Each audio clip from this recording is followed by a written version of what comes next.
Slow करूंगा।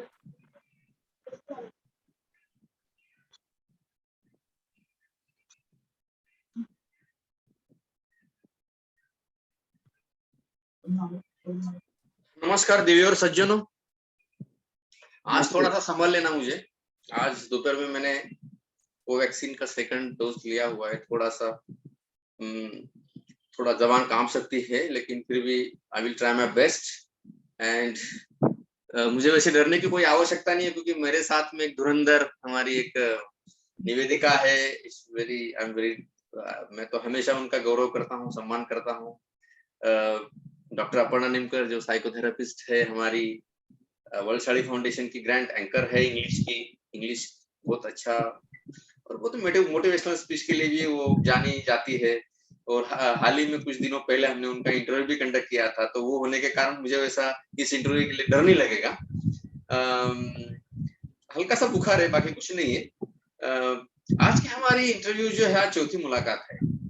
आज का दिन विशेष ये रहा है कि आज की चारों मुलाकात महिलाओं की रही है, और मेरा ये मानना है कि जो समाज महिलाओं का सम्मान नहीं करता, इतिहास उसे स्थान नहीं देता है। क्योंकि मैंने अभी पिछली इंटरव्यू में कहा कि जो बात, कोई भी बात जो पुरुष कर सकता है वो महिला कर सकती है, लेकिन महिला जो कर सकती है वो पुरुष नहीं कर सकता है। पुरुष जन्म नहीं दे सकता। ये काम पुरुष नहीं कर सकते हैं। अगर ये काम महिलाओं ने नहीं किया होता तो शायद आप और मैं इस दुनिया को नहीं देखते। इसलिए महिलाओं का जो स्थान है समाज में, वो बहुत बड़ा स्थान है, तो उनका सम्मान तो जरूर ही करना चाहिए। और उसी सम्मान के खातिर आज हमने उन 4 महिलाओं का आज इंटरव्यू रखा था। सुबह हमारे साथ में जो महिला जुड़ी थी वो थी हमारी माँ जैसी सौ शशिकला धारणकर। उसके बाद में जलगांव से हमसे और एक महिला जुड़ी थी, सौ पुष्पलता रविंद्र साड़ी। उसके बाद में एक घंटा 10-15 मिनट एक और महिला थी हमारे साथ में, अहमदनगर से सुषमा विष्णुपंत साड़ी। और उस महिला की तो विशेषता ये है कि उस महिला ने तो 10-15 साल ड्राइवरी की। वो तो पैसेंजर गाड़ी चलाती थी, कोई भी टेम्पो ट्रैक्स कमांडर या मारुति वैन वगैरह ऐसे गाड़ी में पैसेंजर भर के अहमदनगर से पुणे लेके जाती थी। और वो 10-15 साल उसने काम किया। उसने गैस सिलेंडर घर घर पहुंचाने का काम किया, अपने बच्चों को पढ़ाया। आज उनका बच्चा पुणे में बहुत बड़ी सैलरी के ऊपर काम कर रहा है। और एक लड़का, तो मैडम जी आपका भी लड़का कनाडा में, उनका भी लड़का कनाडा में आज नौकरी कर रहा है। तो ऐसी इन महिलाओं का परिचय मैं सारे विश्व को करवा देना चाहता हूँ। आज हमारे साथ में एक ऐसी महिला जुड़ी है जिसका परिचय हमारी अपर्णा जी तो आपको जरूर देंगी ही। उनके परिवार के बारे में मैं भी बीच बीच में थोड़ा सा बोलता रहूंगा, उनका परिचय भी करवा दूंगा। लेकिन पहले तो मैं उन महिलाओं का, मतलब उनका पहले तो यहाँ इस मंच के ऊपर स्वागत करता हूँ। मैडम जी नमस्कार। नमस्ते। आप कहेंगे कि सर आप हिंदी में बात क्यों कर रहे हो, तो मेरी थोड़ी मजबुरी है, कृपया समझ लीजिएगा। मेरी मजबुरी ये है की मी मराठी आहे, मला मराठी उत्तम रीतीने बोलता येतं, मला मराठीमध्ये चांगलं वक्तृत्वही करता येतं। पण माझी अडचण ही आहे की आमचे काही समाज बांधव आणि वलसाडी फाउंडेशनचे अनेक संपर्क प्रमुख असे आहेत की त्यांना मराठी पटकन कळत नाही। कर्नाटक आहे, तामिळनाडू आहे, तेलंगणा आहे, आंध्र कर्नाटक आहे, गुजरात आहे, मध्य प्रदेश आहे। हिंदी जर बोललो तर मग ती आपली राष्ट्रभाषा पण आहे आणि सगळ्या लोकांना व्यवस्थित कळते। त्यामुळे मला तुम्ही कोण आहात हे जगाला जर पटवून द्यायचं, जगाला जर सांगायचं असेल तर मला काही अंशी या भाषेचा वापर करावा लागेल। तर त्याबद्दल पहिल्यांदा क्षमा मागतो मी। आणि आजच्या या फेसबुक संवादमाला मी अजून तुमचं नावगाव काही सांगितलेलं नाही, आमच्या अपर्णा जी ते संपूर्ण काम करतीलच। आजच्या या फेसबुक संवाद मालिकेमध्ये आजची तुमची 91वी मुलाखत आहे। 91वी मुलाखत आहे आणि आजच्या या 91व्या मुलाखतीमध्ये मी विजय वक्ते, जागतिक साळी फाउंडेशनच्या प्रमुख विश्वस्त सौ निशा विजय वक्ते, जागतिक साळी फाउंडेशनचे संपूर्ण विश्वस्त मंडळ आणि जागतिक साळी फाउंडेशन मध्ये असलेला एक विश्वस्त श्री कुमार, तो लवकरच श्री होणारच आहे। कुमार आणि श्री दोघेही मुद्दाम लावतोय। कुमार आणि श्री ओमकार प्रशांत साळी यांच्या वतीनं आणि जागतिक साळी फाउंडेशनच्या संपूर्ण विश्वातील परिवाराच्या वतीनं मी आपलं आजच्या फेसबुक संवाद मालिकेमध्ये 91व्या मुलाखतीमध्ये हार्दिक स्वागत।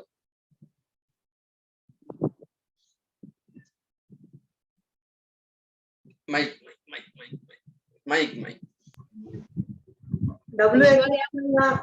संवाद मालिकेमध्ये 91व्या मुलाखतीमध्ये आपल्या सर्वांचं पुनश्च स्वागत. अपर्णा निमकर इकडे. सर हिंदीत बोलायचं? नहीं चलेगा, कोई बात नहीं है। ये जो मुलाकातों का दौर चल रहा है, ये बहुत ही बढ़िया दौर चल रहा है और सबसे बड़ी बात यह है कि इंटरनेट के भी ऊपर उससे भी ज्यादा फास्ट और उससे भी ज्यादा इफेक्टिव ये संवाद मालिकाएं चल रही है और इसमें हम उन सभी लोगों तक पहुंच रहे हैं जो बहुत ही समाज के लिए महत्वपूर्ण है और उनकी वजह से हमारे समाज में बहुत ही गर्व महसूस हमें होता है। तो विजय वक्ते सर ने जो ये हमारे WSF की स्थापना की है, उनका उद्देश्य है कि हम सभी स्वकुल साई जनों तक पहुंचे, उनके टैलेंट और उनके जो स्किल्स है उनको सभी के सामने लाए और एक दूसरे को बढ़ावा देके आगे तरक्की करें। और उनका ये सपना है कि हमारे समाज में कोई भी गरीब ना रहे और इस बड़े दौर में इस नेक विचार के साथ में हम आगे बढ़ रहे हैं। सौ वृषाली प्रशांत साई आणि त्यांचे हस्बंड या दोघांचं मी पुन्हा स्वागत करते। आपका स्वागत है। और जैसे अभी सर ने कहा कि आज की मुलाकातों में सारी महिलाओं का इसमें सहभाग रहा है। सबसे बड़ी बात है, सर ने जब पहला इनॉग्रेशन किया था WSF का, तभी भी मंच पर सारी महिलाएं थी और उनको ये सम्मान दिया गया था और उनका ये नेक विचार है कि सारी महिलाएं जो है वो सरस्वती भी है और लक्ष्मी भी है, उनका मान सम्मान करना चाहिए ताकि हमारा समाज आगे तरक्की करे। अगर आपने अगर इतिहास को टटोला, इतिहास के पन्ने अगर आपने देखे तो मैं ये गर्व के साथ में कहूंगा कि इतिहास में किसी भी समाज में 100 महिलाओं का स्टेज आपने कभी देखा नहीं होगा, पूरी दुनिया में शायद नहीं देखा होगा। जो पहली बार रविंद्र नाट्य मंदिर में 100 महिलाओं का स्टेज था। आज के हमारे जो महनीय गेस्ट है उनका मैं इनके साथ में ही परिचय करवा दूंगा। परिचय तो अपर्णा जी करवा देंगी, लेकिन इनका एक और परिचय पहले मैडम जी आप करवा दीजिए परिचय। जी, आज के हमारे जो महनीय व्यक्ति यहाँ पे मेहमान है वो है माननीय सौ वृषाली प्रशांत साई। आप लक्ष्मी विष्णु सहकारी बैंक के अध्यक्षा हैं। उसी तरह Lord Jiveshwar English medium school end junior college Ichalkaranji की वो प्रिंसिपल है। इनका जो कारकिर्द है, इनकी जो महानता है वो सच में बहुत बड़ी है। इतने बड़े कॉलेज और स्कूल की प्रिंसिपल होते हुए वो इतनी बड़ी बैंक की भी अध्यक्षा है। ये दोनों काम और उसमें तीसरा काम अपने घर को संभालना इतने अच्छी तरीके से कर रहे हैं और इनसे बहुत इंस्पिरेशन मिल रहा है, हमें बहुत मोटिवेशन प्रेरणा मिल रही है। और आज हम आपसे बहुत रूबरू बातें करेंगे और आपसे जानेंगे कि इतनी ऊंचाइयों का आपने कैसे तय किया और आपको क्या क्या कठिनाई आई और हमें आपसे बहुत कुछ सीखना भी है, तो हमें आपका मार्गदर्शन भी चाहिए। वक्ती सर आप। मैं साथ में इनका और परिचय करवा देना चाहता हूँ कि वैशाली मैडम जी जो है वो हमारे वर्ल्ड साड़ी फाउंडेशन के जो यंगेस्ट ट्रस्टी है, जिनका नाम है कुमार। हम कुमार लगाते हैं लेकिन वो अभी जल्दी ही श्री हो जाएंगे क्योंकि उनकी शादी तय हो गई है और बस वो कोरोना की महामारी खत्म होने की राह देख रहे हैं। मुझे लगता है कि ये लोग नहीं, ज्यादा वो राह देख रहा होगा कि कब ये कोरोना की महामारी खत्म हो जाएगी और मैं कब इस बंधन में मैं जुड़ जाऊं, क्योंकि हर एक को लगता है ना शादी तय हो गई यार, हल्दी तो लगा दी, अभी मंडप में कब खड़ा करोगे। तो वो भी बेचारे राह देख रहे हैं और ये भी सोच रहे हैं कि कब एक बार हम हमारे रिस्पॉन्सिबिलिटी से मुक्त हो जाते हैं। ओमकार प्रशांत साड़ी जो हमारे वर्ल्ड साड़ी फाउंडेशन की विश्वस्त ट्रस्टी है, ये इनके माता पिता है। मैं इनका और परिचय करवा देना चाहता हूं कि आपने कहा कि इनको स्कूल भी संभालनी पड़ती है, इनको बैंक भी संभालनी पड़ती है और इनको सबसे बड़ा संभालना पड़ता है इनको, जिनका नाम है प्रशांत वसंतराव साड़ी। प्रशांत वसंतराव साड़ी जो है ये महाराष्ट्र गवर्नमेंट ऑफ महाराष्ट्र में आरटीओ अधिकारी है और हाल ही में इनका पोस्टिंग हुआ है सांगली में आरटीओ अधिकारी करके, और काफी बिजी रहते हैं ये बहुत संघर्ष के बाद में। मतलब मैं तो एक ऐसा कहूंगा कि वसंतराव साड़ी जी का जितना स्नेह और प्रेम इस परिवार के ऊपर इनके ऊपर रहा है, तो इसके साथ में इनकी जो माता थी, इनका भी हाल ही में कुछ महीने पहले देहांत हुआ। उनका भी इनके ऊपर बहुत स्नेह रहा है और समाज कार्य की जो रुचि लगी है, तो मुझे लगता है कि इनकी मम्मी से इनको ज्यादा प्रेरणा मिली है। वो इनकी मम्मी जो है वो इनका प्रेरणा स्थान रही है। और प्रशांत साड़ी जो है ये इचलकरंजी में रहते हैं, आरटीओ अधिकारी है। उनका लड़का जो है वो भी दूसरी बैंक का अध्यक्ष है। मैं और एक बात कहना चाहूंगा कि इनकी बैंक एक नहीं है, इनकी दो बैंक है, एक मल्टी स्टेट है और एक लॉर्ड जीवेश्वर बैंक है। तो एक बैंक के मैडम अध्यक्षा है और दूसरी बैंक के अध्यक्ष ओमकार जी हैं। Omkar master of business administration उनका कंप्लीट हो गया है और बस अभी शादी के बंधन में बंधने के बाद में तो वो अपने मतलब जल्दी गाड़ी चलो चलो। और इनकी जो स्कूल है इसके बारे में मैं थोड़ा कहना चाहूंगा कि मैंने पूरे भारतवर्ष में साड़ी समाज के किसी व्यक्ति की व्यक्तिगत स्कूल इतनी बड़ी नहीं देखी है। मुझे अगर मैं गलत नहीं हूं तो शायद इसके 5 मंजिला स्कूल होगी। Is it right sir, if I am not wrong? 5 मंजिला स्कूल है मैडम, 5 मंजिला स्कूल है। 5 माले हैं, देखा और एक 5 माले, और मैं 5 मंजिल में जाके आया हूँ, उनकी स्कूल देखी है। ये स्कूल जो है इंग्लिश मीडियम की है, इसके साथ में ही जूनियर कॉलेज है। मुझे लगता है 2-3 साल पहले, 2-1 साल पहले इनको ये मान्यता मिली थी 12वीं तक की। और इन्होंने एक कल्पना भी रखी थी वर्ल्ड साड़ी फाउंडेशन के लिए। हालांकि वो लोगों घर घर तक नहीं जा पहुंची, लेकिन ये योजना ऐसी थी कि साड़ी समाज में, देखिए मेरा शब्द प्रयोग अच्छी तरह से सुन लीजिए, जो फेसबुक लाइव के माध्यम से हमको सुन रहे हैं। सर जी हम आपको सुनने वाले हैं, घबराइए मत, लेकिन आपका परिचय करवा देना हमारा कर्तव्य, इसलिए हम थोड़ा सा आपसे ज्यादा बोल रहे हैं, लोगों को लगेगा यही बोल रहे हैं, लेकिन आपका परिचय करवा देना ये मेरा प्रथम कर्तव्य है। बरोबर है। तो इन्होंने ऐसा भी डिक्लेयर किया था कि साड़ी समाज में जो भी लड़का, जो भी विद्यार्थी, जो भी विद्यार्थिनी, युवक या युवती आर्थिक परिस्थिति के कारण अपना शिक्षण पूर्ण नहीं कर सकती है, 12वीं तक की पढ़ाई नहीं पूर्ण कर सकती है, तो उसके लिए खाना पीना रहना एजुकेशन टोटल फ्री। आप हमारे यहाँ आ जाइए इचलकरंजी में, हम आपका एजुकेशन, आपकी पूरी किताबें, आपकी ड्रेसेस, आपकी खाने की व्यवस्था, आपकी रहने की व्यवस्था टोटल हम फ्री कर देंगे। नंबर 2, इनकी 2 बैंक है मैडम, 2 बैंक। अब बैंक बोले तो उसमें लोग अपना डिपॉजिट भी रखते हैं और कर्जा भी उठाते हैं।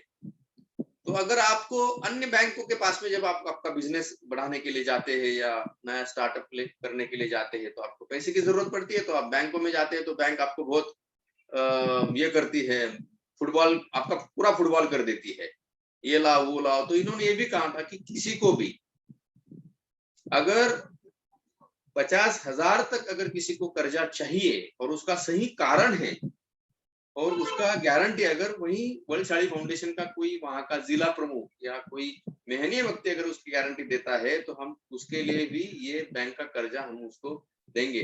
मुझे लगता है 1-2 लोगों को ही हमने वो दिया है वर्ल्ड साड़ी फाउंडेशन के माध्यम से, इनके बैंक से। ये है इनका परिचय, ठीक है। मुझे लगता नहीं और कुछ रहा हो परिचय के लिए। दूसरी बात कि समाज कार्य में ये जो परिवार है ये बहुत अग्रसर रहा है, ये परिवार समाज कार्य में बहुत अग्रसर रहा है। मैडम जी की एक्चुअली सर की मुलाकात बाद में हुई है, मेरी मुलाकात पहले मैडम जी से हुई थी। रेंदाल के प्रोग्राम में पहली बार मैं अध्यक्षता के तौर पर गया था, तो वहां पे आखिरी में मैडम जी मुझे मिली और उन्होंने, मैंने ज्यादातर ध्यान नहीं दिया था, बस इन्होंने कहा कैसे लोग मिलते रहते हैं, तो इन्होंने भी कहा था कि हमारे भी जो है प्रशांत साड़ी साहब वो भी कार्य करते हैं ऐसा वैसा। मैंने कहा ठीक है कोई बात नहीं है, तो मैंने कहा ठीक है मैं मिल लूंगा उनसे, बात कर लूंगा इनसे। बाद में मैंने इनके बारे में थोड़ा सा पता किया कि ये है कौन प्रशांत साड़ी। तो फिर मैंने हमारे धुंडराम पागड़े जी से बात की, हमारे विजय कोलेकर से बात की, तो मुझे पता चला कि यार ये तो बहुत बड़ी व्यक्ति है, और मैं तो कैजुअली ले रहा था इनके बारे में। मैंने कहा कोई बात नहीं, हम इनसे बात करूंगा मैं। तो फिर मैंने इनसे जब मैंने बात की तो मैंने सोचा कि चलो 10 मिनट बात करेंगे, तो हमारी बात चली मैडम 1 घंटा सर के साथ में। और 1 घंटा बात चलने के बाद में ऐसा लगा कि हमारी केमिस्ट्री काफी अच्छी मेल खा रही है, मतलब अच्छा जम रहा है हम दोनों का, केमिस्ट्री हमारी काफी अच्छी जम रही है, हमारे विचार एक दूसरे के अच्छे जम रहे हैं। फिर बाद में एक बार मंत्रालय में आए हम मुझसे मिलने, अपने काम से आए थे तो मुझसे मिलने, और हम एक बार फिर कैंटीन में बैठे तो हमारी 1 घंटा उसके ऊपर बहुत सारी डिस्कशन होने के बाद में मैंने विचार उनके पास में रखे और मैंने कहा कि आप कुछ मत दो हमको, पैसा मत दो, कुछ नहीं चाहिए, आपका लड़का हमको दे दो। तो इन्होंने बिना सोचा था या नहीं मुझे पता नहीं है, आपने एक दूसरे से विचार विमर्श किया था ये भी हमको पता नहीं है, लेकिन इस फैमिली ने हमको उनका लड़का दे दिया। सर वापस नहीं करेंगे, घबराइए मत। इनका लड़का हमको दे दिया और उस लड़के को हमने हमारा वर्ल्ड साड़ी फाउंडेशन का ट्रस्टी बना दिया, जिनका नाम है ओमकार प्रशांत साड़ी। मुलाकात के आखिरी दौर में मैं उसको इस इंटरव्यू में जरूर बुलाऊंगा। ऐसा ये परिवार है। दिस परिवार is not belong to only world sari foundation. इस परिवार का मेरे ऊपर, मेरे पत्नी के ऊपर, मेरे फैमिली के ऊपर, वर्ल्ड साड़ी फाउंडेशन के परिवार के ऊपर बहुत ही स्नेह रहा है। और उम्र से थोड़े से मुझसे ये बड़े ही होंगे तो इनका आशीर्वाद भी मेरे साथ में रहा है। और मैं एक बात जरूर प्रेक्षक लोगों से कहना चाहूंगा कि जब भी मैं किसी ऐसे दौर से गुजरूंगा कि जब मेरे सब सॉल्यूशंस बंद हो जाएंगे, तो मुझे लगता है कि यही व्यक्ति रहेगा। मतलब ऐसे काफी सारे हैं, ऐसा मत सोचिएगा। देवेंद्र जी है, निम्बर दादा है, धोंडीराम पागड़े है, विजय गोलेकर जी, ऐसे बहुत सारे नाम लूंगा मैं। लेकिन फिर भी एक विश्वास होता है कि मैं लोकांच्या पीछे हूँ, मतलब मी लोकांच्या पाठीशी आहे, ही भावना माझ्या मनामध्ये आहे। पण माझ्या पाठीशी कोण, असं जेव्हा मी मागे वळून पाहतो तेव्हा मला काही नावं दिसतात। त्यातलं पहिलं नाव अगर मी कुणाचं घेईल, त्यांचं नाव आहे श्री प्रशांत वसंतराव साळी। तर पुन्हा एकदा आजच्या मुलाखतीमध्ये हार्दिक स्वागत। आणि मी सांगेन की आतापर्यंतच्या 91व्या मुलाखतीमध्ये इतका मोठा अर्धा तासाचा परिचय हा पहिल्यांदाच कोणाचा तरी झालेला। अपर्णा मैडम जी, मैडम माइक। बहुत ही अच्छा लगा आपके बारे में तुम्ही मराठीमध्ये बोलू शकता, काही प्रॉब्लेम नहीं है तुम्हाला। हो। हम उसका थोड़ा सा ब्यौरा भी देंगे बाद में, ऐसा कुछ नहीं, आप ऐसा मत समझिए। ये कोई छोटी बात नहीं है।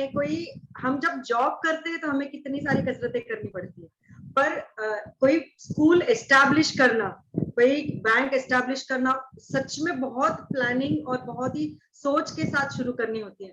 तो मैं जानना चाहूंगी हमारे सारे दर्शकों की ओर से कि ये दोनों कब शुरू हुए, मतलब बैंक कब शुरू हुई और स्कूल कब शुरू हुआ, और ये इसके बारे में आपके मन में विचार कब आए थे? आम्ही जिवाजी मंदिर मध्ये एक लहान मुलांसाठी संस्कार शिबिर घेतलं होतं आणि त्या संस्कार शिबिर मध्ये आम्हाला 2011 साली तेव्हा आम्ही एक संस्कार शिबिर घेतलं आणि त्या शिबिरामध्ये आपल्या समाजातले जवळजवळ 100 ते 150 मुलं होती। खूप मोठमोठ्या लोकांची मुलं ही होती आणि त्यातले नाना काजळे म्हणून आहेत, त्यांची नात सुद्धा त्या शिबिरला येत होती, संस्कार वर्गाला येत होती। दिवसभर आम्ही तिथं एमपीएससी यूपीएससी चे मार्गदर्शन वर्ग, मुलांसाठी गेम्स, कॉम्प्युटर क्लासेस, त्यांना नवीन सगळं संस्कृतचं नॉलेज, म्हणजे जे काय संस्कार वर्गात घेतलं तर ते सगळं आम्ही तिथं दिवसभर घ्यायचो। त्यातून एक त्यांची जी नात होती ती आम्हाला शेवटी काय म्हणाली साहेबांना की मला या स्कूलमध्ये, एक 5 वर्षाची होती ती मुलगी, मला तुमच्या स्कूलमध्ये यायचंय, मला ह्या स्कूलमध्ये शिकायचंय असं ती म्हणाली। तेव्हा आमची अजून स्कूल सुद्धा स्टार्ट झालेली नव्हती आणि त्या मुलीने असं म्हणल्यानंतर आमच्या डोक्यात विचार आला की आपण सुद्धा एक छोटी प्री प्रायमरी स्कूल चालू करूया। मग पहिल्यांदा आम्ही साहेबांनी एक एज्युकेशन ट्रस्ट स्थापन केलेली 2009 ला। 9 सप्टेंबर 2009 ला त्या ट्रस्टची स्थापना झाली, ओंकारेश्वरी एज्युकेशन ट्रस्ट कोल्हापूरमध्ये आम्ही ते स्थापन केलं।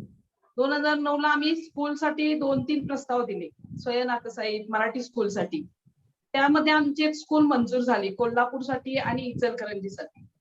इचलकरंजी हे माझं माहेर आहे आणि आमच्या दोघांचं पण खरं म्हणायला गेलं तर आमच्या समाज कार्याचा खरा प्लॅटफॉर्म रेंदाळ आणि इचलकरंजी मधूनच सुरुवात झाला आणि आम्ही इथंच ते सुरू करायचं असं ठरवलं, कारण आपला समाज इथं फार मोठ्या प्रमाणात आहे आणि जागा निवडताना ही अशी निवडली की ज्या भागामध्ये कामगार वर्ग राहतो आणि त्या वर्गामध्ये फक्त आपला समाज जास्त होता आणि आपल्या समाजासाठी प्रथम हे धरून आम्ही ते शैक्षणिक कार्य करायचं ठरवलं आणि नंतर आम्ही तिथे गेल्यानंतर सगळे समाज आपोआप जोडले गेले। अगदी बिहारी, बाहेरचे उत्तर प्रदेशचे लोक, बाहेरचे राजस्थानी लोक, दिल्लीचे, अशा अनेक भागातून आले लोक ज्या लोकांना कामगार आहेत, कामासाठी इचलकरंजीमध्ये येतात, ती लोक इथे आलेली आणि त्यांना त्यांच्या मुलांसाठी एक बाबा खूप डोनेशन न देता परवडेबल एकदम चीप फी मध्ये असं हे स्कूल उभा करायचं आम्ही तेव्हा ठरवलं आणि ती स्कूल उभी राहिली. आणि पहिल्यांदा आम्ही प्री प्रायमरी स्कूल उभी केली त्या मुलगीच्या बोलण्यावरून. आमच्या स्कूलमध्ये पहिल्यांदा 10 मुलं होती.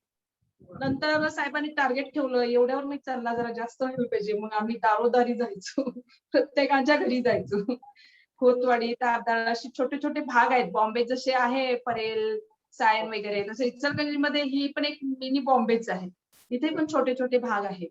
आम्ही तिथे जाऊन ती मुलं गोळा केली आणि मग आमच्या स्कूलमध्ये 150 मुलं झाली.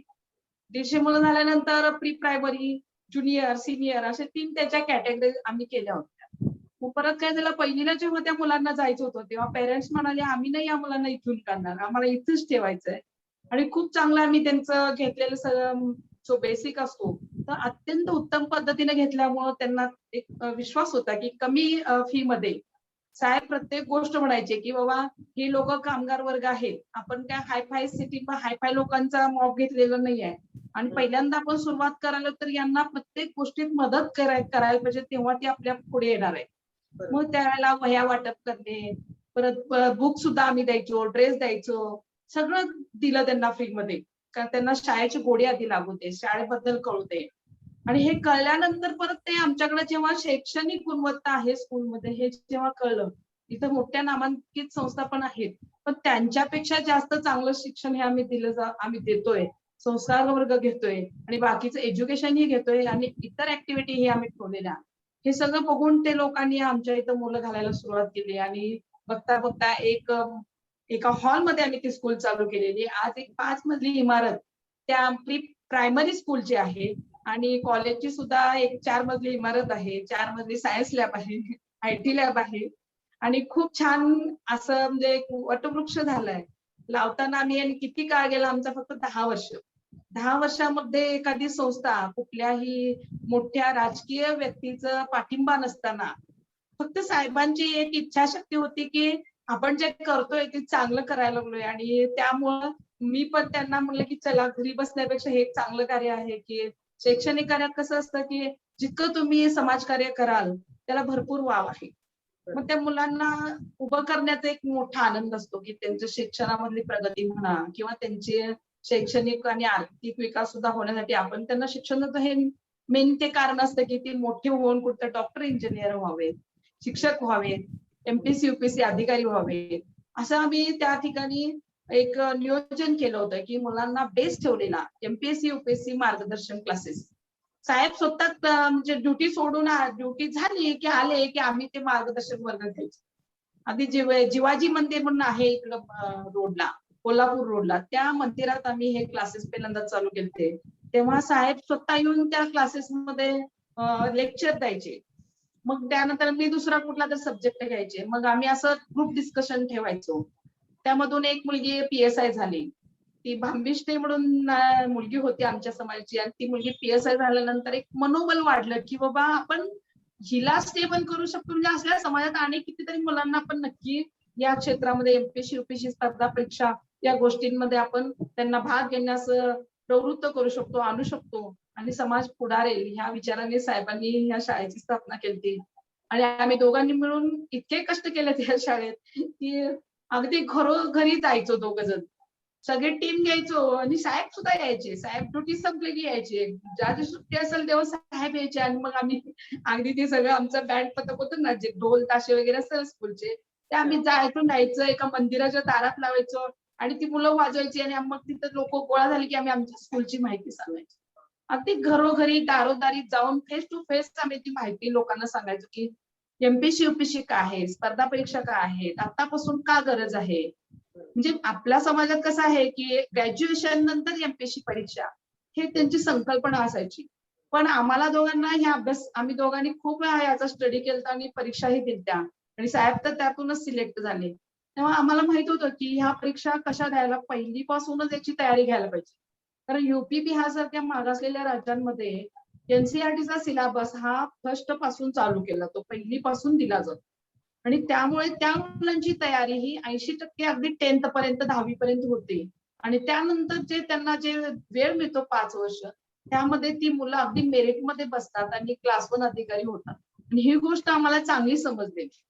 महाराष्ट्र स्टेट बोर्डचा सिलेबसच ठेवून पण एनसीईआरटीचे बुक्स, त्यांचे सिलेबस हे घेऊन आम्ही एमपीएससी युपीएससी असा एक बेस तयार केला आणि त्या बेस द्वारे आम्ही एमपीएससी स्कूलचं एज्युकेशन घेतलं.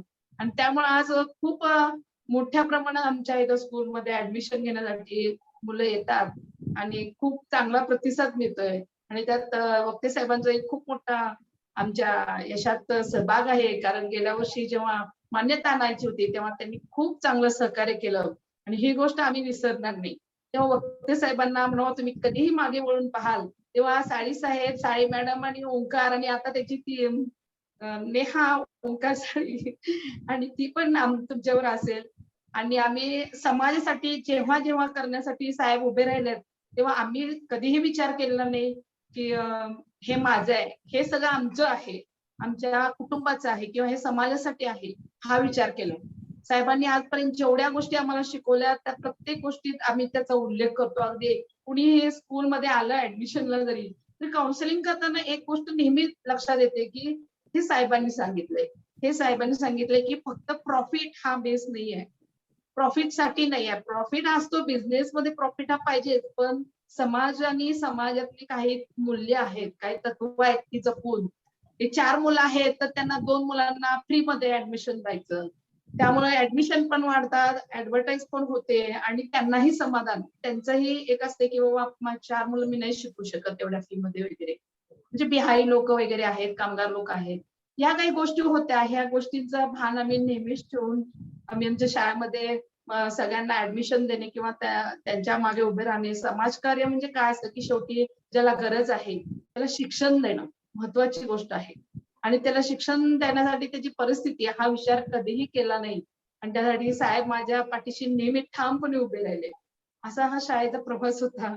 आणि 2013-14 आमच्या 1ली ते 5वीची मान्यता आणि त्यानंतर गेल्या 2 वर्षापूर्वी आमची 2018-19 ती 12वी पर्यंतची पूर्ण मान्यता आली. त्यापूर्वी साहेबांनी सांगलीमध्ये पण एका स्कूलची अगदी 1ली ते 12वी पर्यंतची मान्यता आणलेली आहे. ती पण स्कूल आमची चालू आहे. आता सध्या सेकंडरी पर्यंत आहे. तर आम्ही दोघंच आहोत, मुलगा एकटाच आहे. असं खूप मोठा हा काही पसारा आहे. आणि त्यामुळे मनुष्यबळ थोडं कमी असल्यामुळं थोडं तिकडे अजून थोडं आहे, पण डेव्हलपमेंट मध्ये आहोत आम्ही. यावर्षी गेल्या 2014-15 आमच्या बँकेची स्थापना झाली. साहेबांनी ही बँक 10 वर्ष बंद पडली.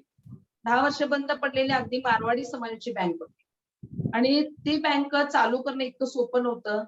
ती दुसऱ्या बँकेत मर्ज होणार होती. असं असताना सुद्धा साहेबांनी खूप प्रयत्न केले आणि त्यांचं एक टेक्निक आहे की बाबा एक वेगळ्या पद्धतीनं त्यांचं फील्डच नाही बरं का मॅडम. त्यांचं फील्ड ते ऑटोमोबाईल इंजिनियर आहेत आणि आरटीओ आहेत. माझं शिक्षण हे बीकॉम होतं. ते साहेबांनी पूर्ण करून मला एमबीए केलं, परत बीएड केलं स्कूलसाठी. पण ह्याच्या मागे साहेबांचं हे होतं, आमचं सपोर्ट होतं त्यांचं. त्यांनी ह्या बँकेच्या ह्याच्यामध्ये उतरल्यानंतर मला माहित सुद्धा नव्हती की ही बँक ते उभी करतायत. आणि ती बँक चालू करणे, आरबीआय मध्ये जाणे, त्यांना कन्व्हिन्स करणे इतकी साधी गोष्ट नव्हती मॅडम ती. कारण बंद पडलेली, आजारी पडलेली बँक, अगदी बंद पडलेली, 10 वर्ष बंद पडलेली बँक परत चालू करायची एवढं सोपं नाही. एवढे राजकीय लोक, मोठमोठे लोक त्या रेसमध्ये होते, स्पर्धेमध्ये होते. पण त्यामधून सुद्धा साहेबांनी ती बँक चालू केली, मिळवली आणि ती चालू केली. आणि त्यामध्ये सुद्धा आम्ही अगदी गरीब कामगार वस्तीतले जे दुकानदार असतात त्यांच्यासाठी एक पिगमी तारण कर्ज असा हा एक प्रोजेक्ट आम्ही चालू केला. जे छोटे छोटे उद्योग व्यवसाय करतात त्या लोकांसाठी, जेणेकरून ते सुद्धा आर्थिकदृष्ट्या स्वतःच्या पायावर उभे राहावेत आणि त्यांनी समाजात पुढे येऊन बिझनेस करावा. कारण आज नोकऱ्या मिळणं इतकी साधी गोष्ट नाहीये. आपल्याला माहितच आहे की सगळ्यांना गव्हर्नमेंटची नोकरी मिळणं शक्य नाहीये. आणि इचलकरंजी एवढी डेव्हलप नाहीये की आपले बॉम्बे पुण्यासारखे इथे जॉब ऑफर्स पण नाहीये, कोल्हापूर जिल्ह्यात नाहीये. त्यामुळे आम्ही तो विचार केला की व्यावसायिकांना कर्ज द्यायचं. मग अगदी 30,000 पासून ते 3-4 लाखापर्यंतचे कर्ज दिली जातात. त्यानंतर वाहन तारण, परत गोल्ड लोन आहे, घर तारण आहे, म्हणजे स्थावर तारण वगैरे आहे. आम्ही WSF तर्फे तेव्हा ही एक घोषणा केली होती की तसं कोण समाजामध्ये असतील तर त्यांनी छोट्या उद्योग व्यावसायिकांनी याचा लाभ घ्यावा, साहेबांनी सांगितलं होतं. अशा प्रकारे ह्या बँकेची सुद्धा जडणघडण आम्ही केली आणि बँकेचा एक व्यवसाय खूप मोठ्या पद्धतीनं चालू आहे. इचलकरंजीमध्ये ओंकारेश्वर पतसंस्था आणि Lord Jiveshwar multi-state society, multi-state multipurpose society आणि त्यानंतर लक्ष्मी विष्णू बँकेची खरी स्थापना ही साहेबांनी केली. आम्ही फक्त त्यांना साथ देत गेलो. घरचे लोक असल्यानंतर काय असतं की आपल्या व्यवसायामध्ये आपण कष्ट केल्यानंतर काही गोष्टी असतात की अगदी साहेब म्हणायचे की तुम्ही जर शिपाईचं काम केलं तर फाईल्स कुठं ठेवल्यात हे तुम्हाला समजेल. तुम्ही जरा कचरा वगैरे साफ केला तर शिपाई म्हणून म्हणणार नाही कोण, मालकाचा हात, पण ते जर तुम्ही सचोटीने केलं तर ते तुमच्या ताब्यात राहील, नाही तर हे काय टिकणार नाही. आणि ही गोष्ट मला आणि ओंकारला चांगली समजली. त्यामुळं आम्ही दोघांनीही साहेबांसाठी नक्कीच हा प्रयत्न केलाय की बँक आणि स्कूल कॉलेज याचं काय जे काय त्यांनी एक रोप लावलेला त्याचं एक मोठ्या वृक्षामध्ये रूपांतर व्हावं याच्यासाठी आम्ही प्रयत्न करतोय. आम्ही दोघंही अगदी प्रत्येक टेबलला काम केले, अगदी शिपायापासून केले. ज्या वेळेला बाहेरचे म्हणजे झाडू मारणारी जरी बाई नाही आली तर आम्ही कधी थांबलो नाही, कारण साहेब आमचे स्वतः सकाळी पहिल्यांदा उठून स्वतः सगळं करायचे.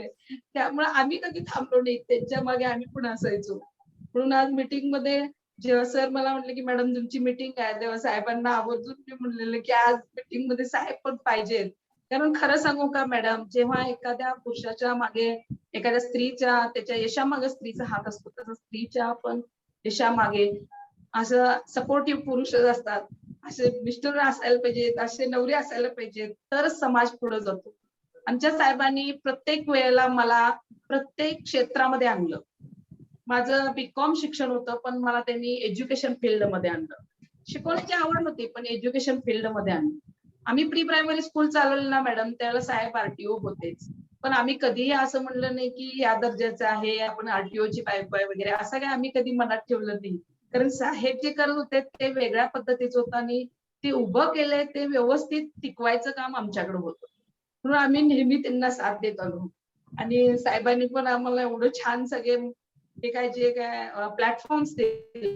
प्रत्येकाला हे प्लॅटफॉर्म्स मिळत नाही, कुणाला कोणतरी गॉडफादर असतात, पण आमच्यासाठी आम्हाला साहेबांनी हे सगळं उपलब्ध करून दिलं. फक्त ते व्यवस्थित पद्धतीनं चालवणं, हाताळणं या गोष्टी आम्ही केल्या आणि त्यामुळे आज ते खूप मोठ्या स्तरावर पोहोचलेलं आहे.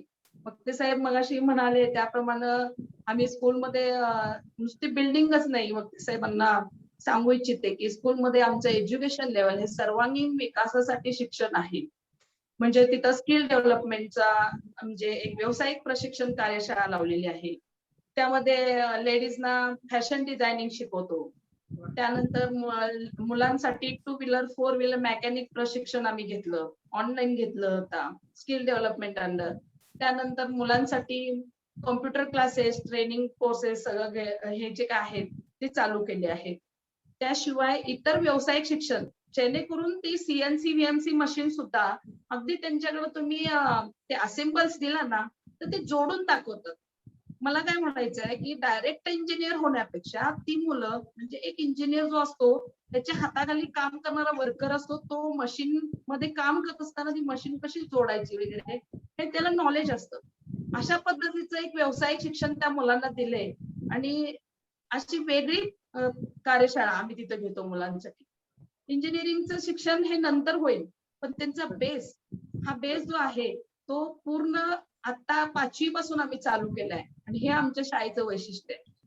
हे आमच्या स्कूलमध्ये वेगळ्या पद्धतीने घेतलं जाते की त्यांना प्रायोगिक तत्वावर रोज रोज ते एज्युकेशन, तेच टीचिंग, तेच लेक्चर्स असं काय नाही, तर त्यांना व्यावसायिक प्रयोगशाळा दिल्या जातात. ऑनलाईन पण देतो आणि आम्ही प्रॅक्टिकल नॉलेज पण ह्याच्यामध्ये 4 महिन्यामध्ये खूप छान पद्धतीने घेतल्यानंतर आम्हाला स्किल डेव्हलपमेंट तर्फे मी सरांना बोललेले मध्ये की आम्हाला असं त्यांनी रजिस्ट्रेशन करू इच्छितात आमच्या बरोबर की आमच्या ट्रस्टचं कार्य एवढं छान आहे की मुलांना व्यावसायिक प्रशिक्षण देताय, लेडीजना तुम्ही गार्मेंट प्रशिक्षण देताय, फॅशन डिझायनिंग, परत त्यांना इतर इमिटेशन ज्वेलरी शिकवले, बांबू आर्ट शिकवलं आहे. हे जे काही प्रयोग आहेत हे खूप मोठे प्रयोग मोठ्या पद्धतीनेच केले जातात गव्हर्नमेंटच्या तर्फे, स्किल डेव्हलपमेंट तर्फे, NSDC तर्फे. आणि हे सरांना चांगलं माहित असणार आहे स्किल डेव्हलपमेंट.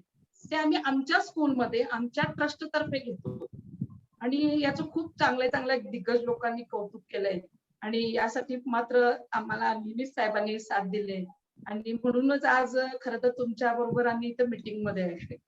कारण या कार्यासाठी आमची निवड होणं म्हणजे साहेबांच्यामुळेच हे सगळं मिळालं आणि आम्ही ते चालवतोय याचा खूप गर्व अभिमान आहे मला.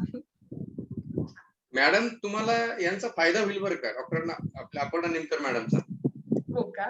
हो, कारण त्या उत्तम निवेदिकाच नाहीये तर त्या मोटिवेशनल स्पीच साठी पण प्रसिद्ध आहेत. अरे त्या वा. विविध प्रकारच्या ज्या मोठ्या मोठ्या कंपन्या आहेत ना गोदरेज वगैरे इथल्या अधिकाऱ्यांना कर्मचाऱ्यांना तिथल्या कामगारांना पण त्या हे शिकवतात. स्किल डेव्हलपमेंट मध्ये पण त्या मास्टर आहेत बरं का. म्हणजे त्यांना आता कोटाची फार मोठी ऑफर होती. अरे वा. कोटाची फार मोठी ऑफर होती पण ते काय झालं तिथलं कोटाचं वातावरण हे 50-50 डिग्री पर्यंत जात होतं ते त्यांना मानवलं नाही म्हणून त्या पुन्हा बॅक टू मुंबई आल्या कारण ते मुंबईतच बॉर्न बॉटम जातात म्हणजे लहानपण त्यांचं सगळं जन्म त्यांचा मुंबईमध्ये झालेला आहे. त्यामुळे तुम्ही एकदा नंतर मुलाखत संपली नाही की मी तुम्हाला मॅडमचा नंबर शेअर करेन. तुम्ही मॅडमशी नक्की संपर्कामध्ये राहा. मॅडम मला सांगा मगापासून आम्ही ऐकतोय मी भेटले कुठे तुम्हाला? साहेब भेटले इचल का तिथेच असं आमचं अरेंज मॅरेज आहे सर. कुठे भेटणार आहेत सर मला? नक्की अरेंज मॅरेज आहे का? की अगोदर काय ठरलेलं होतं की नाही बाबा? हो प्रशांतराव अगोदर काय ठरलं होतं का यांच्याशीच लग्न करायचं बाबा? असं धावपळीतच झालं. धावपळीत झाले ओंकार सारखंच. ओंकारचं जसं आहे ते त्याला त्याच्यापेक्षा खूप धावपळीत झालं. साहेबांनी दाढी पण केली नव्हती मला आठवतंय. तेव्हा नोकरीला होता का तुम्ही? हं? तेव्हा नोकरीला होता का? नाही माझं शिक्षण अजून 12वी होतं. तेव्हा हे नोकरीला होते का? हो नाही साहेब नाही. माझं लग्न 21व्या वर्षी झालं. 21व्या वर्षी तेव्हा मॅडमचं साहेब 19 होतं. ऑटोमोबाईल बापरे. इंजिनिअरिंग अजून चालू डिप्लोमा झाला त्यांचा. बापरे. ओके ओके माझा डिप्लोमा झालेला ना आई म्हणाली की लग्न करूया का? करूया म्हणलं. तुम्ही लगेच हो म्हटला. हं? लगेच हो म्हटला. अहो आता हल्ली कसं तर पोरं करिअरच करतायत. ज्याला लाख रुपये पगार मिळतो ती पोरगी म्हणते नाही अजून करिअरच करायचंय. ज्याला 1.5 लाख रुपये पगार मिळतो तो पोरगा पण म्हणतो नाही लग्न नाही करायचं अजून तर करिअरच करायचं. तुम्ही 21व्या वर्षी हो म्हणून टाकलं बिलकुल.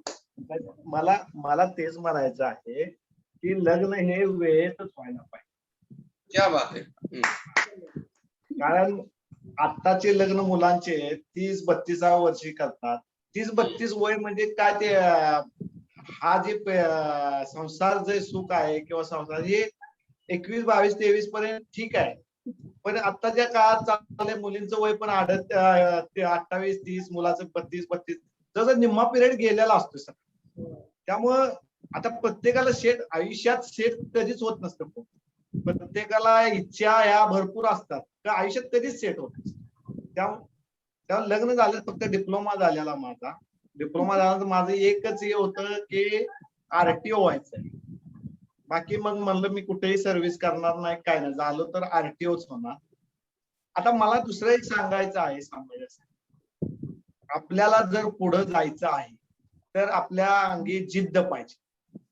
नंतर चिकाटी पाहिजे. परत सातत्य पाहिजे आणि शेवटला आपलं नशीब. कायकांचं बघा जिद्द असते म्हणतात मला हे व्हायचं आहे मी अधिकारी होणार आहे पण त्यांच्याकडे चिकाटी नसते. म्हणजे ते जिद्द नुसतं म्हणतात आणि चिकाटीनं अभ्यास करत नाही आणि अभ्यास करताना ते सातत्य ठेवत नाही. म्हणजे काहीतरी वाचलं एखादं काय मग फक्त मी एमपीएससी करतोय युपीएससी असा एमपीएससी आणि युपीएससी होत नाही.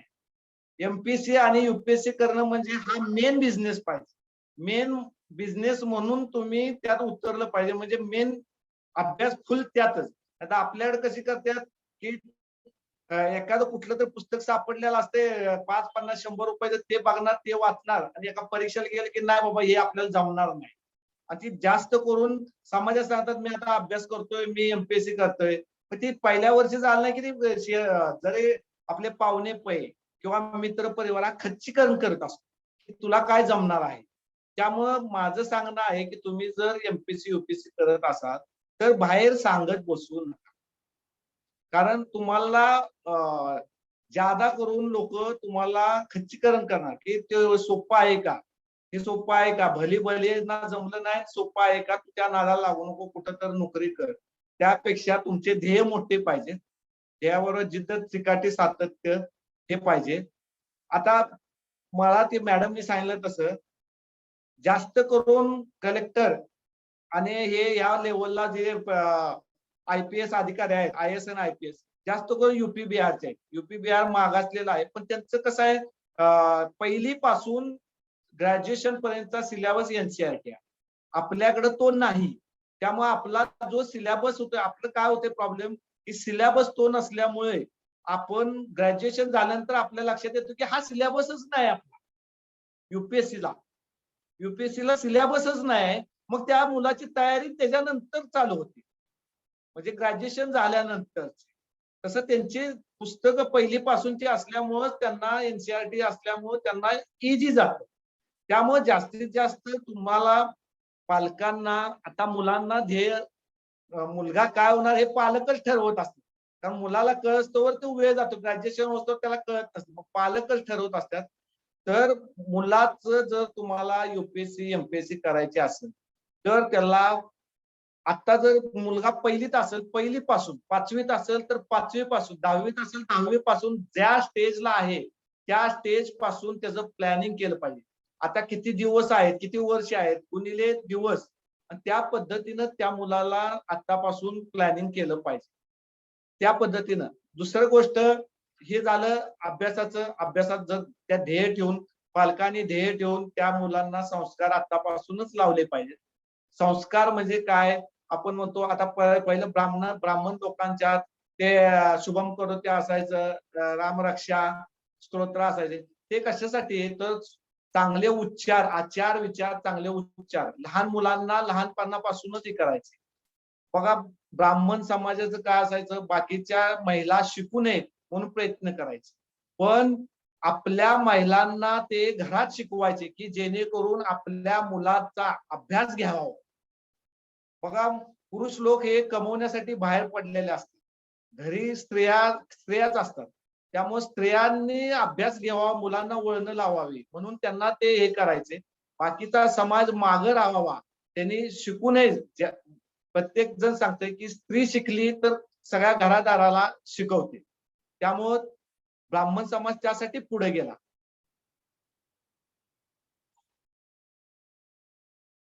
हॅलो,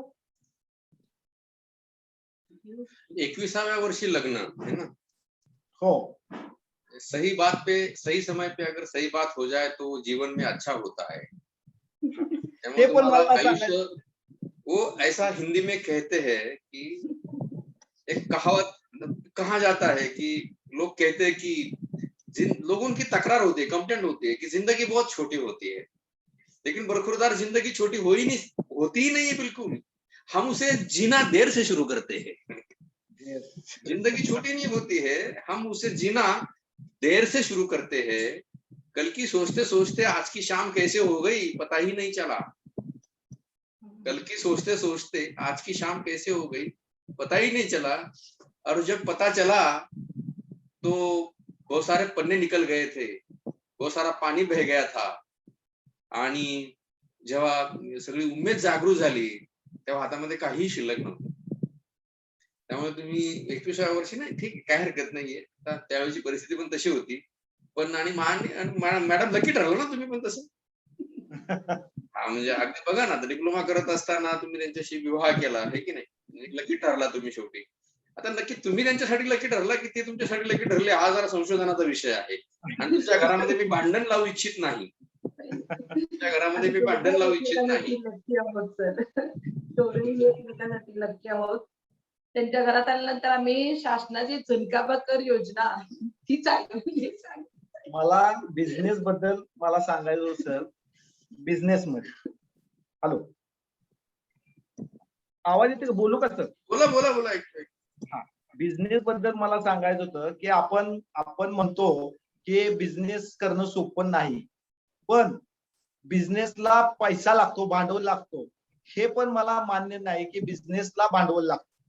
मग आज सांगा, बिझनेस तुम्हाला एकदम मोठा करायला असं कोणी सांगितलं की मोठा एकदम करायचा आहे? आज बघा हॉटेल्स मध्ये आपल्याकडची मुलं शेती असते ती विकतात, 10-20 लाखाची शेती विकतात, हायवेला हॉटेल टाकतात. चांगलं खर्च करतात 15-20 लाख आणि त्यावेळेला ते एकदम पुढारी ड्रेस घालून गल्ल्यावर बसतात. पण इथं चुकतंय कुठे तर ते म्हणतात की शेट्टी लोकांचं कसं चालतंय. शेट्टी लोकांचं बघा हॉटेल हे ते बेस कसा आहे. शेट्टी लोक हे येतानाच इथं आपल्या लांब दुसऱ्या राज्यात आलेले असतात. त्यामुळं ते गावात नसतात. इथं आल्यामुळं ते फक्त राबत असतात. ते सुरुवात कुठून करतात की हॉटेलमध्ये साफसफाई, त्याच्यानंतर आचार्याच्या हाताखाली काम करणे. त्यामुळे ते पदार्थ करायला शिकतात स्वतः. स्वतः म्हणजे आता हॉटेलचं मेन गमक म्हणजे स्वतः माल तयार करता आलं पाहिजे.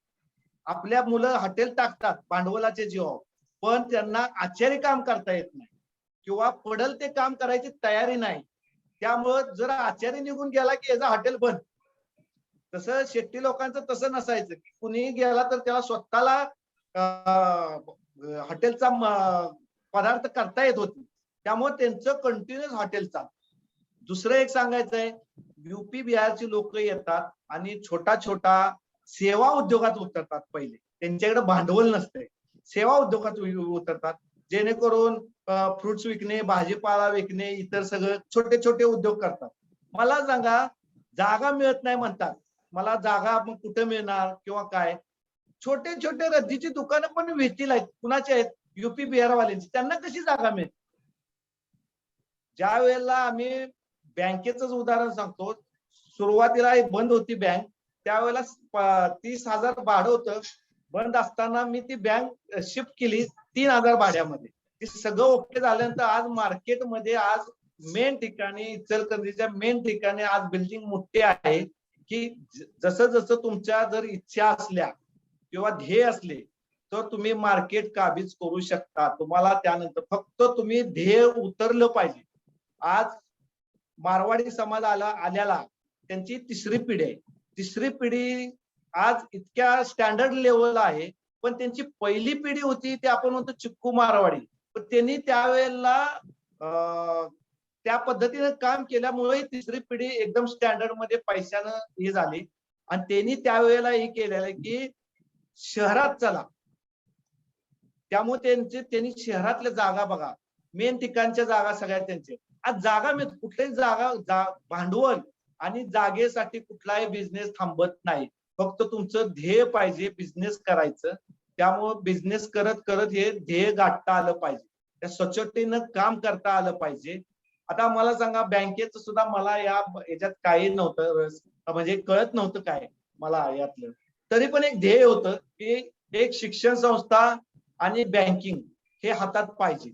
त्याशिवाय प्रगती नाही, उद्धार नाही.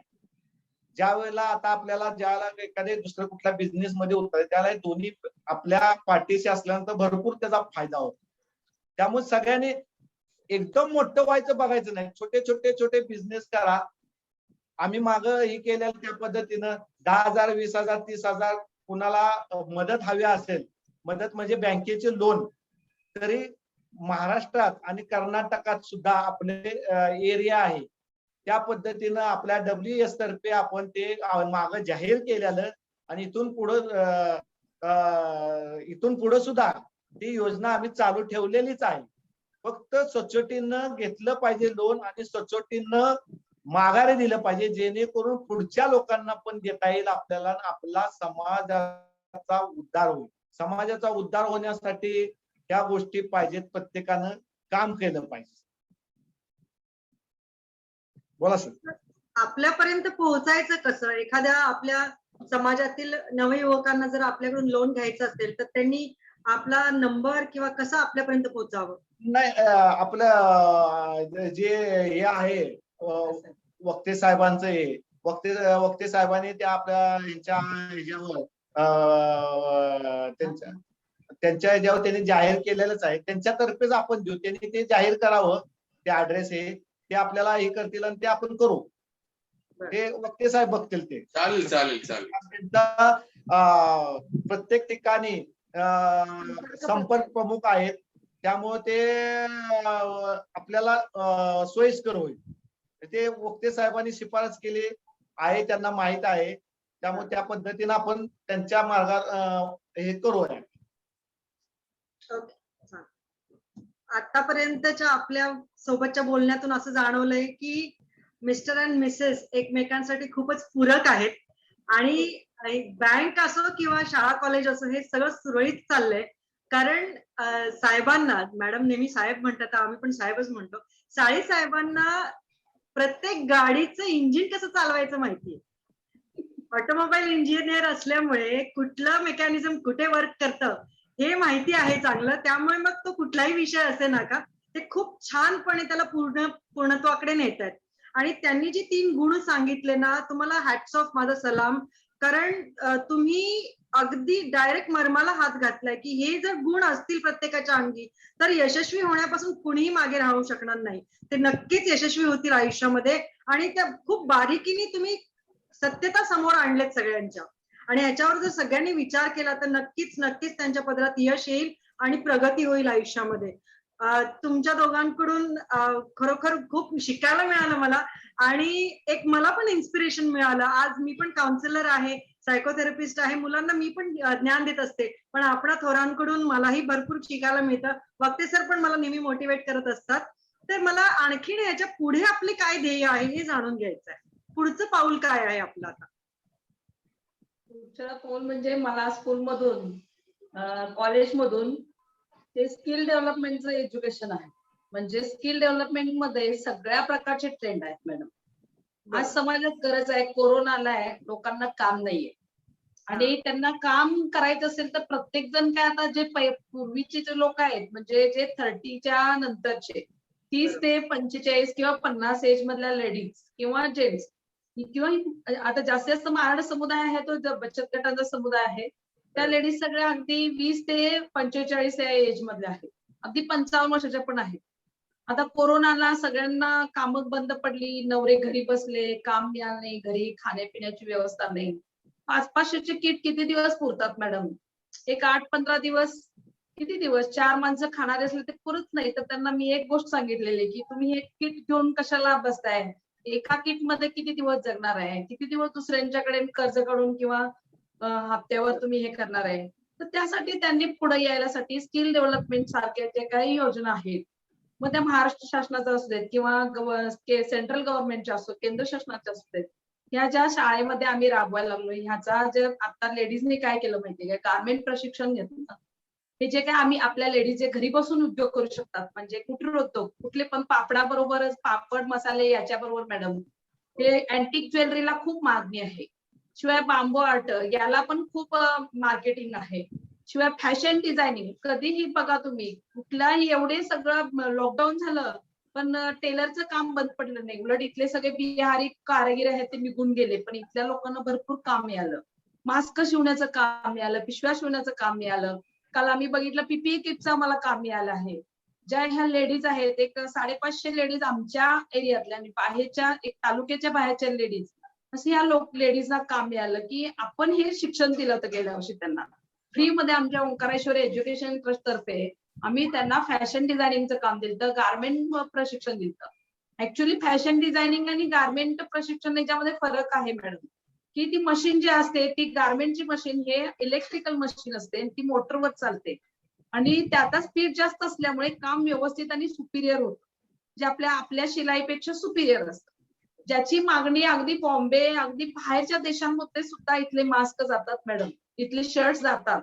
इचलकरंजीचे जे काय मटेरियल आहे कॉटनचं हे बाहेर जातं. हे किती जणांना माहित नाही आपल्या समाजातल्या लोकांना. म्हणतात ना पिकतात तिथं विकत नाही, तसं ते आहे. त्याचं मार्केटिंग हे बाहेर होतं.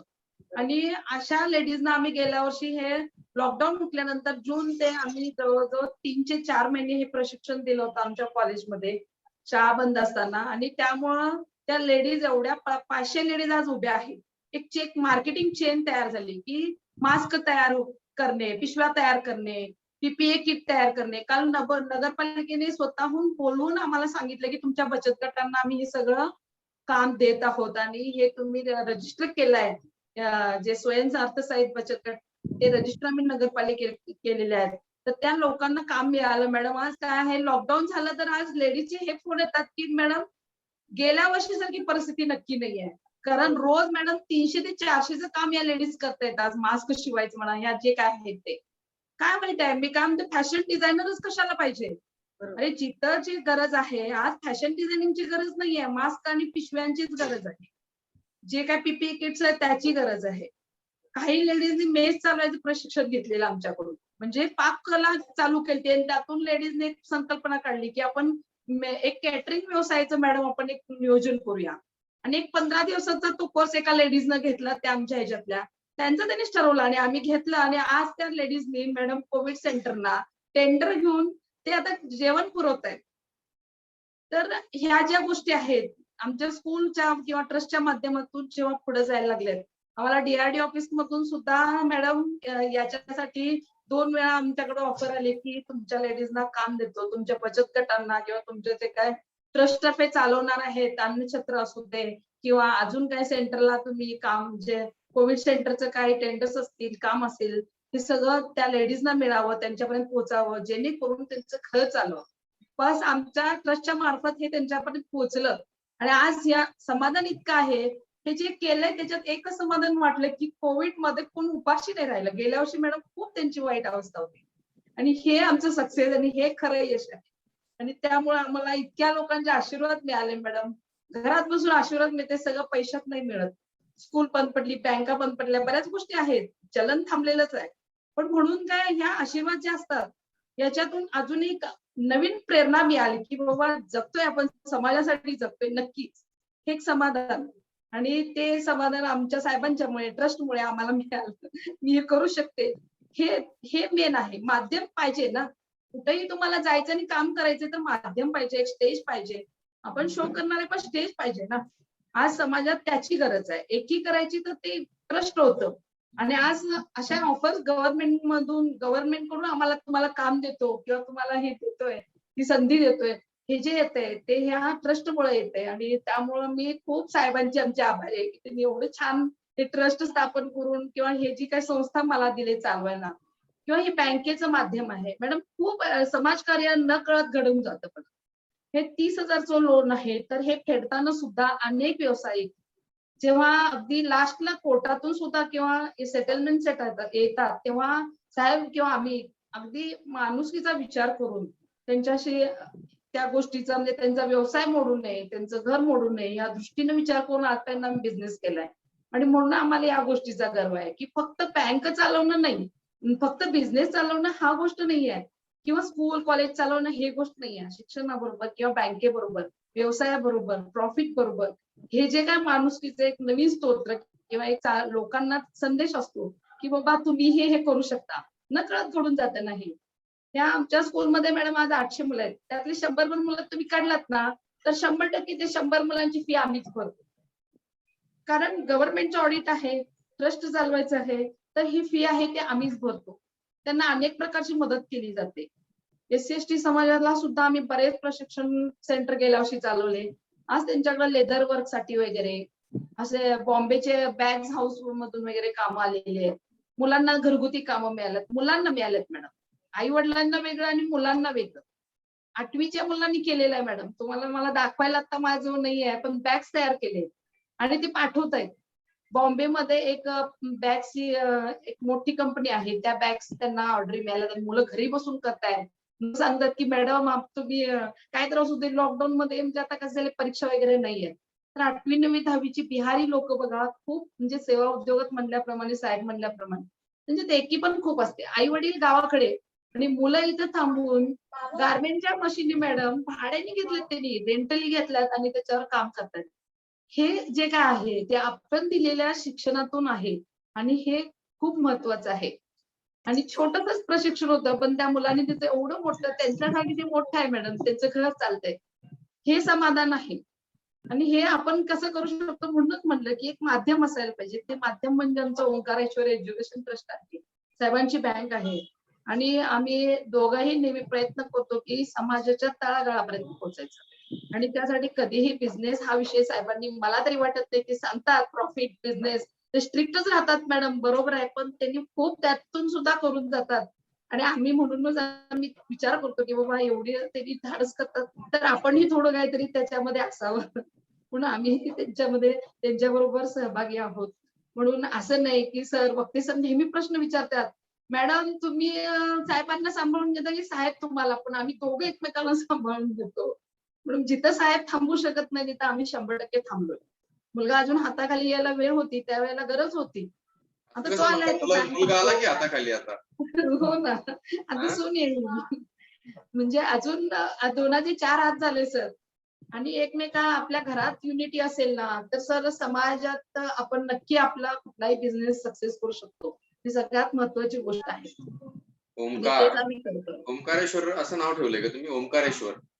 हा, Omkareshwar education. Okay. Sir Omkar म्हणजे ओंकार, गणपती या आणि ओंकार ऐश्वर्य म्हणजे लक्ष्मी. घरातच ओंकार आहे तुमच्या. आणि आम्ही पण भाग्यशाली आहोत ना की तो आमचा ट्रस्टी आहे. ओंकार आहेत आमच्याकडे गेस्ट आलेले आहेत. ओंकार जरा व्हिडिओ चालू करता आपला. साहेब तुमचा मोठेपण आहे की तुम्ही आमच्या ओंकार. ओंकारला ट्रस्ट मध्ये घेतला आणि देवी और खरंच आम्ही सज्जनों, तुमच्या ये है ओमकार प्रशांत साड़ी। वृषाली साड़ी और प्रशांत साड़ी उनका सुपुत्र ओमकार। मैं सभी दर्शकों को, सभी देवी और सज्जनों को, साड़ी समाज के पूरे भारतवर्ष के साड़ी समाज को, सभी को ये परिचय आज करवा देना चाहता हूँ कि ये हमारे यंगेस्ट ट्रस्टी है। वर्ल्ड साड़ी फाउंडेशन के जो 13 ट्रस्टी है उनमें से एक ट्रस्टी है जिनका नाम है ओमकार प्रशांत साड़ी। ओमकार, एकदा सगळ्या लोकांना नमस्कार करून द्या, सगळ्या प्रेक्षकांना। नमस्ते, जय जीवेश्वर सर, जागतिक साडी फाउंडेशन बद्दल काय भावना आहे? हॅलो, जागतिक sari foundation, world sari foundation बद्दल काय भावना आहे? हे बघा, आता मी म्हणलेलं आहे, 1-2-3 वर्ष मला जरा काम आहे.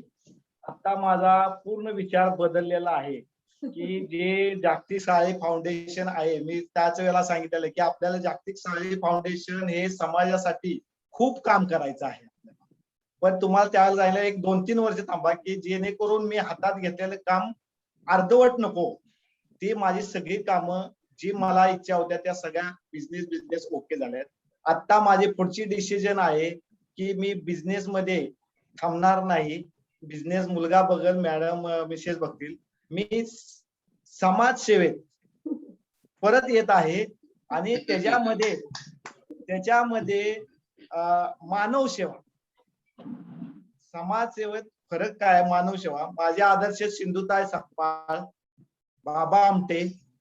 बघा, सिंधुताई सकपाळ ज्या वेळेला नवऱ्यानं बाहेर काढलं त्याला एक मुलगीला म्हणली सांभाळायचं आहे मला भांडी घासून, बाकीच्या 2 मुली घेते. अशा करत करत मुलं गोळा केली. त्यांना कधीही कमी पडलं नाही. त्यांनी स्वतःचा विचार केला नाही. त्यांनी त्या मुलांचा जे अनाथ आहेत त्यांचा विचार केला. त्यामुळे त्यांना कधीही कमी पडलं नाही. त्यांना देणारे हात मिळाले. जे दुसऱ्यासाठी जगतात त्यांना कधीही कमी पडत नाही. जे स्वतःसाठी जगतात त्यांना कायम किती जरी आलं तरी कमीच पडतं. पण जे विचार दुसऱ्यासाठी करतात त्यासाठी इथून पुढे माझं जे आयुष्य असेल ते मानव सेवेतच असेल. ते पण WS वर्ल्ड साडी फाउंडेशन आणि मी असा किंवा वर्ल्ड साडी फाउंडेशनचा परिवार आणि त्या परिवाराचा मी सदस्य आहेच. आणि इथून पुढे मानव सेवेतून आपल्या समाजामध्ये आपण पहिलं काम करू. त्याच्याबरोबर इतर समाजाचं सुद्धा आपण त्या मानव सेवेतून खूप मोठं काम करायचं आहे की जेणेकरून त्या एका वर्षात, आता कोरोना आहे, कोरोना संपल्यानंतर या एका वर्षात आपल्या समाजाला कळेलच की त्यांनी काय काय काम केलेलं आहे. समाजसेवा आता हा माझा पुनर्जन्मच आहे की कोरोना मला झालेला 17 स्कोर होता. आता हॉस्पिटललाच होतो. हॉस्पिटल मध्ये सुटून आज 15 दिवस झाले. 10 दिवस हॉस्पिटलला होतो. म्हणजे माझा पुनर्जन्म आहे. त्यामुळे मी आता बिझनेस यांच्या सुपूर्द करणार आहे आणि मानव सेवेत उतरणार आहे. ते पण वर्ल्ड साडी फाउंडेशन बरोबर काम करायचं आहे. धन्यवाद धन्यवाद धन्यवाद धन्यवाद. मला माहिती होतं तुम्ही आजारी आहात, पण मी म्हटलं मी थोडस निवांत बोलेन. म्हणजे मला माहिती होतं मी आजारी आहात. पण आणि माझं आणि ओमकारचं अजूनमधून बोलणं होतं. केव्हा तरी आम्ही व्हॉट्सअपवरती वगैरे केव्हा तरी बोलत राहतो. ओमकार करणं बऱ्यापैकी कसं, आता सगळेजण बिझी आहात. तुम्ही बिझी असतात, मी बिझी असतो. मी फोन केला तर तुम्ही बिझी असतात, तुम्ही फोन केला तर मी बिझी असतो. आता आपलं क्षेत्रच असं आहे, तुम्ही अशा ठिकाणी काम करता, मी अशा ठिकाणी काम करतो, त्यामुळे आपलं मिळत पटकन काही बोलण्याचं जमत नाही. पण असं काही हरकत नाही, तुमचा पोरगा आमच्याकडे आहे तोपर्यंत आम्हाला काही भीती नाही. WSF ओंकार काम हे आणि अत्यंत समाजाला अगदी वंदनीय आहे सर. आणि तुम्ही ही चळवळ जी उभी केली आहे ती अशी मोठी व्हावी की ह्या आपल्या समाजातले अनेक लोक, साहेब करतायत, तुम्ही करताय, तर अजून लोक याच्यात सहभागी आहेत. ती लोक अजून एकदा एकत्र यावी. थोडं कोरोना आहे मला पण कळतंय, पण अजून एकदा अशी मीटिंग आता नाही. तुम्ही जी घेतल्या तशी मीटिंग अजून एक घ्या सर. साळी साहेब, तुम्हाला असं वाटतं का की WSF स्थापन झाल्यापासून खरोखर लोकांची कनेक्टिव्हिटी पण वाढली, हो. साळी या नावाची आंतरराष्ट्रीय स्तरावर एक ओळख पण निर्माण झाली आणि सगळे साळी, सगळ्या पोट जाती एकमेकाच्या जवळजवळ यायला लागले. नाही, मी नेहमी तेच म्हणतोय की वक्ते साहेबांच्याकडे एवढी ताकद आहे की पूर्ण जगातली लोक सुद्धा इथं त्यांनी एकत्र आणायची ताकद आहे. एवढी ताकद कुणाकडे हे अजून बघितलेली नाही. कारण 3 वर्ष झालं, 3 कार्यक्रम, संपूर्ण जगातून लोक येतात मुंबईमध्ये कार्यक्रमाला. यात नॉट जोक, हे कुणालाही जमणार नाही. ही ताकदच वेगळी असते. ही जी ताकद तुमच्यात आहे त्याच्याबरोबर आता भरपूर आपले तुमच्या बरोबर माणसं आहेत. आता झालंय, आता इथून पुढं चांगला काळ आहे. आपण सगळे मिळून, समाजाचे सगळे मिळून आपण काम करूया आणि समाजाला अशा लेवलला नेऊन ठेवूया जे तुमच्या इच्छा आहेत, समाजाच्या इच्छा आहेत, त्या कशा पूर्ण होईल. आणि आपला समाज एक वेगळा ठसा, मारवाडी समाजाचा कसा एक वेगळा ठसा आहे की बाबा त्यांनी कधीही गव्हर्नमेंटकडे भीक मागत बसले नाही. कुठली मला हे आपल्याला मिळतंय घ्यायचीच आहे, पण त्या ह्याच्यावर विसंबून न राहता आपल्याला कसं, मला सांगा, त्यांना कुठली स्कॉलरशिप नाही, त्यांना कुठेही नाही, पण ते जातच नाही. बिझनेसच, त्यांचे बिझनेसच तयार आहे. किंवा त्यांनी आज नाही तसे आपल्या बिझनेस मध्ये कसे शिरता येईल. बिझनेस, ज्याला बिझनेस मध्ये शिराय, बिझनेस ज्याला चांगल्या शासकीय अधिकारी व्हायचे ते होते. त्याच्याबरोबर आपण मानव सेवा करायला आपण आता देवानं आपल्याला चांगलं हे केलेलं आहे. आपण सगळे मिळून, समाजाचे सगळे मिळून आपल्या माध्यमातून समाज सेवा करूया. त्यामुळे हे आपलं पूर्ण इथून पुढचं जे काय आपल्याला आयुष्य मिळणार आहे ते मानव सेवेसाठीच अर्पित करायचं आहे. ते आज मी इच्छा व्यक्त करतो. धन्यवाद सर, खूप खूप धन्यवाद. तुमचं प्रेम, आशीर्वाद, सहकार्य सदोदित वर्ल्ड साळी फाउंडेशनला मिळत राहील हीच अपेक्षा ठेवतो. आपल्याला भगवान जीवेश्वर उदंड आयुष्य देव, आपल्या हातून साळी समाजाची यथोचित सेवा घडो हीच शुभकामना व्यक्त करून, माता अंकिनी दशांकिनीचं स्मरण करून, अपर्णा मॅडम यांना धन्यवाद देऊन आणि ओंकार व्हिडिओ चालू करा आपला.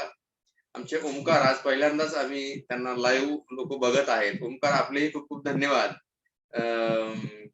आपल्या सगळ्यांचे पुन्हा एकदा आभार मानतो.